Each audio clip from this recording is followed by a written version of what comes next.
আসসালামু আলাইকুম রহমতুল্লাহি ওয়া বারাকাতুহু। আশা করি আপনারা সবাই ভালো আছেন। বাংলাদেশে যাদের আজকে ৩০-৩২ বছর বয়স, আমি জানি যদি আওয়ামী লীগের ব্যতীত কেউ ভোট দিতে গেছে তারা ভোট দিতে পারে নাই। কারণ আওয়ামী লীগ সরকার বিগত সেই সময়টাতে ভোটের অধিকার মানুষের রাখে নাই, ভোটের অধিকার হরণ করেছে। আজকে আপনারা যারা ৩০ বছর, ২৮ বছর, ৩২ বছর বা ২৫ বছর বা ১৮ বছর যাদের আছে, তারা নিজের বুদ্ধি বিবেক এটাকে খাটাবেন।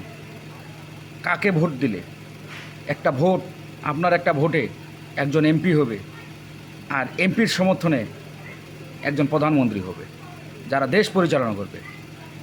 আপনার ভোটটা যদি কোনো খারাপ লোকের কাছে যায়, তার যেই পাপ কাজগুলো লিপ্ত থাকবে সেটার সদ্গায় জারিয়া সেই পাপটা আপনাকে নিতে হবে, অন্য কেউ নেবে না। সে যতই পাপ করবে সেটা সদ্গায় জারিয়া আপনাকে নিতে হবে।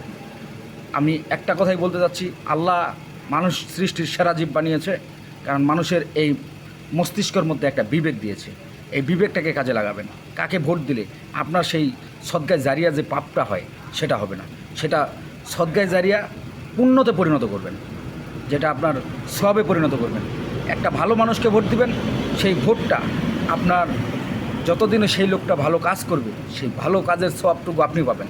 আর যদি সেই কাজটুকুই আপনি কোনো খারাপ মানুষকে দেন, সে মাগিবাজি করে, সুদ খায়, ঘুষ খায়, তার যদি কাজ করে সেই কাজের ভাগিদার আপনাকে নিতে হবে। আপনাকে যে ভোট দিয়ে তাকে নেতা বানাবেন, যে সমর্থন দিয়ে তাকে নেতা বানাবেন।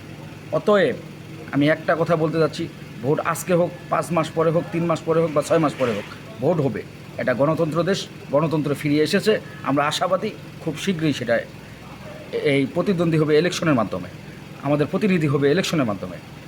আপনারা একটাই কাজ করবেন, যেটা আপনার বিবেক বলে, আপনার মস্তিষ্ক যেটাকে বলবে ভালো, আপনি তাকেই ভোট দেবেন। একটা কথাই আপনি মনে রাখবেন, আপনার এই ভোটে যদি কেউ খারাপ কাজ করে সেটা আপনাকে নিতে হবে। সেটা আপনি যতই বলেন যে আমি নেব না, আপনাকে নিতে হবে। এটাই আপনার বাস্তবতা, এটাই আল্লাহর হুকুম। অতএব আপনারা যারা ভোট দিবেন, একটা ভালো মানুষ, সৎ মানুষ, যোগ্য মানুষ, তাকেই ভোট দেবেন। কোনো অযোগ্য, মাগিবাজি, সুদখোর, ঘুষখোর, জেনাকারী তাকে দেবেন না। আপনি এমন একটা লোককে দিবেন, সেটা আপনার বিবেককে খাটাবেন। আমি বলি না আপনি একে ভোট দেন, তবে আপনি বলবেন, আপনার বিবেককে বলবেন, আপনি নিজের বিবেককে প্রশ্ন করবেন। যদি বলে যে আমার ভোটটা একে দিলে আমার ভালো হবে, আপনি তাকে দিবেন। বিশেষ করে এতদিন যারা আওয়ামী লীগ করেছিলেন, আজকে শেখ হাসিনা পালিয়ে গেছে, আপনাদের অসহায় করে রেখে গেছে। তবে একটা কথাই মনে রাখবেন, এমন কোনো নেতাকে দিবেন না যে ঘুষ খায় বা দেশের সম্পদ লুট করে বিদেশে পালিয়ে যাবে, এরকম কোনো নেতাকে ভোট দিবেন না। আপনি ভোট দিবেন, নিজের বিবেককে খাটাবেন, যাকে ভালো মনে হবে তাকে দিবেন। আওয়ামী লীগ, জামাত, বিএনপি বুঝি না, যাকে ভালো লাগবে তাকে দিবেন। আপনার ভোটের অধিকার, আপনার ভোট আপনি দিবেন, যাকে খুশি তাকে দিবেন, এবং যোগ্য মানুষকে দিবেন। আল্লাহ আমাদের সবাইকে হেদায়েত করুক, হেফাজত করুক, ইসলামের শরীয়ত মোতাবেক চলার তৌফিক দান করুক। আসসালামু আলাইকুম ওয়া রাহমাতুল্লাহি ওয়া বারাকাতুহু।